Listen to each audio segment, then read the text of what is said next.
এখন যে সেটিং আছে নিডল বারটা রানিং টাইমে উপরে উঠে যাচ্ছে দেখেন। আমি যখনই মেশিন স্টপ করতেছি নিডল বার আপ পজিশনে স্টপ হচ্ছে। এখন এটাকে যদি ডাউন পজিশনে স্টপ করতে চান তাহলে আমরা এখান থেকে পি বাটন চাপ দিব।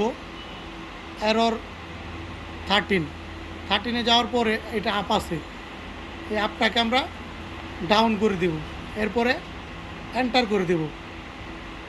এখন দেখেন এটা অলরেডি ডাউনে এখন আপনার স্টপ হইতেছে। আপনি চাইলে যে পজিশনে ডাউন আছে এটাকে আপনি আরও ডাউনও করতে পারবেন, আপও করতে পারবেন। সেটা করতে হলে আপনার এইখানে যাইতে হবে, এই চাপ দিয়ে এন্টার চাপ দিতে হবে। এরপরে আপনার যেটা করতে হবে 4টা এড দিতে হবে, পাসওয়ার্ড এড দেওয়ার পরে আপনার এটা হচ্ছে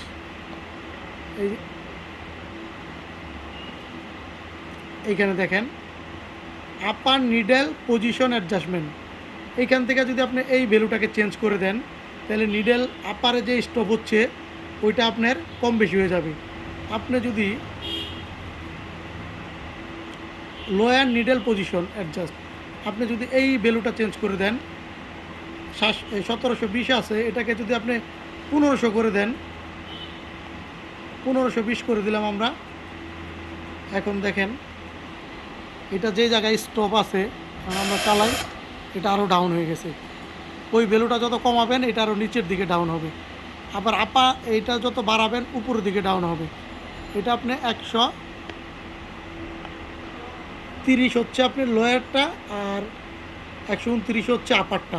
এই দুইটা প্যারামিটার দিয়ে আপ অ্যান্ড ডাউন আপনি অ্যাডজাস্ট করতে পারবেন।